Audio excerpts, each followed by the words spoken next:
Despite Bob Iger claiming he was going to come back and fix Disney, that everything would be better after he came back and replaced Bob Chapek as CEO, none of that happened. In fact, 2023 was a disastrous year for Disney in nearly every conceivable way, losing over $1 billion just at the box office. That's not counting the over $1 billion lost on streaming. That's not counting the struggles at the theme parks. That's not counting the number of lawsuits and ridiculous PR disasters that Disney found themselves in the middle of.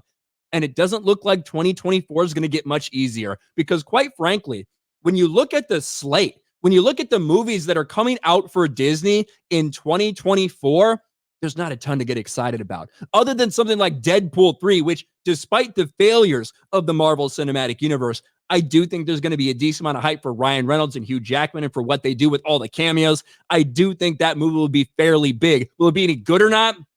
That's a question that is for another day. However, the entire slate that Disney has, there's not very much shit coming out. In fact, when you look at Star Wars, what is there for Star Wars to get excited about in 2024? These are their releases. Skeleton Crew. Nobody gives a fuck. The Acolyte. Now, I am excited for The Acolyte. Don't get me wrong. It's because we know this is going to be a complete and total nightmare disaster and a cringe fest. Other than that, Bad Batch Season 3 and Tales of the Jedi Season 2. I know there's some Tales of the Jedi fans out there, but the reality is almost no one is watching these things.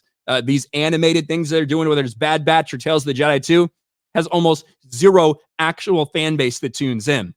What about Marvel? What is there to get excited about for Marvel? Well, Marvel, when it comes to the MCU, not too much. Echo comes out in January. Then we have Deadpool 3. And then we have Agatha. That's it. For the MCU, those are the only things we have. A couple other things coming out Marvel related. A lot of them are Sony Spider-Man universe, like Madam Web, Kraven the Hunter, Venom 3. But I mean, you have X-Men 97 and your friendly neighborhood Spider-Man coming out. But again, those aren't MCU related things. And then we know what's going on with Pixar right now. Their animation, which used to be top tier. Disney Animation couldn't beat it. It's been flop after flop after flop. They're re-releasing a bunch of their streaming failures in theaters throughout the first half of the year. And then you have Inside Out 2. That's really it.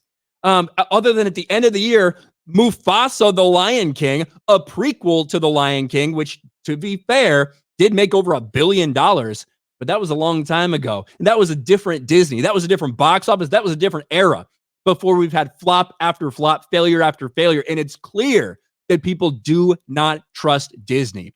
So it's going to be interesting to see what Disney's 2024 looks like. Quite frankly, I don't think they'll lose as much money simply because they're not putting out as many things with the strikes, with the writer strike, actor strike, delaying so much shit.